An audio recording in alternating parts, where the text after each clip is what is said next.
السلام عليكم. لا تنسوا الاعجاب بالفيديو والاشتراك في القناة تشجيعا لنا لنستمر بنشر المزيد ان شاء الله.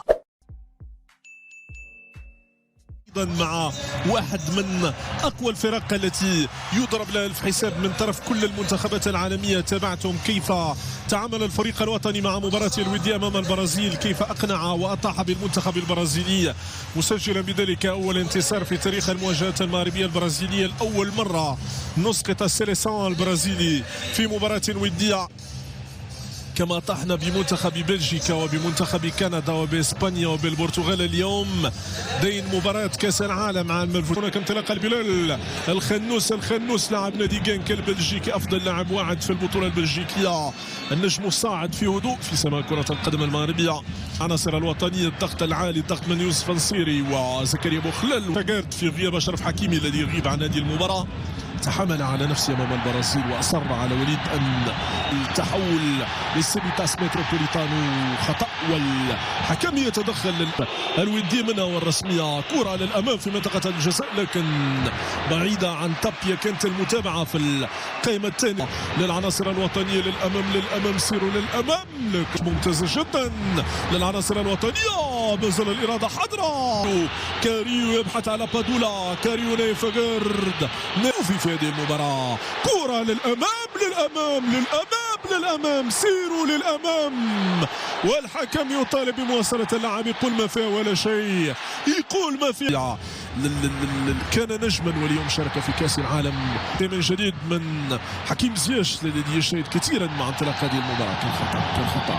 كان خطأ نعم. رفقاء وزملاء في هذه المباراة. كرة نحو يوسف نصيري زوليا. عبد الصمد من الطرف الايسر يلعبها في منطقة الجزاء لكن تمضي بعيدا عن مرمى الحارس بيدرو غاليس. هذه كرة أولى. زياش طلب للكرة من الطرف الأيمن نصير مزراوي. لا كان بالإمكان وأن يكون أفضل مما كان في الكرة الماضية والتي تحلق لتوقيع الهدف الأول في هذه المباراة. وغاليس مرة أخرى يبعدها. غاليس يبعد الخطورة عن مرمى المنتخب البيرو في ضربة زاوية أخرى. حكيم زياش ومن مباراة مختلفة تماما. كرة في منطقة الجزاء وتدخل غالي يمر. حكيم ينتظر الدعم والسند. لابادولا ما شفناش كثير. كرة يوسف نصيري حاولوا أن يلعبها بالراس نحو مرمى بيدرو غاليس لكن لم يكن موفق في الكرة الأخيرة. تتحول بعيدا العنصري الإيطالي. كرة للفريق الوطني للأمام لكن راي مرفوعة من طرف الحكم المساعد الذي يعلن عن تسلل للأمام للمنتخب البيروفي. والمتابعة من نيفغرد والحنتراس أول لكن البيرو شكل آخر. كرة من بلال والتغطية من دفاع المنتخب البيروفي. صعدوا لمساندة الخط الأمامي. كرة من نصير المزراوي كان في وضع تسلل والكرة تتحول لمنتخب البيرو.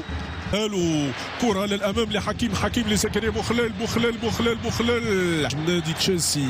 كرة من عبد الصمد الزلزولي لحكيم زياش يلعبها حكيم زياش وسفيان أمرابات كرة تكاد يعطيها الله والتاخ النص محاصر من طرف لاعبين. يا سلام، يلعب كرة بالمليمتر مرة أخرى. كاريو أدفينكولا متسلل والبقية يتكفل بها نيفغرد ناعيا. كرة للأمام زكريا النصير. يلا يا نصير، كرتك يا نصير. ويوسف نصيري وتدخل دفاع المنتخب البيروفي. تضيع فرصة أخرى للفريق الوطني. كان بالإمكان وأننا نتابعوا له هدف هذه المباراة للفريق الوطني. عمل كبير من نصير المزراوي. السنسولي عندك المساحة للتمرير. تسديدة عابرة لكل الحواجز من حكيم زياش. يلا زكريا كورتك يا زكريا. مازال الكرة ومازال الخطورة للعناصر الوطنية. بلال. السلام عليكم. لا تنسوا الاعجاب بالفيديو والاشتراك في القناة تشجيعا لنا لنستمر بنشر المزيد ان شاء الله.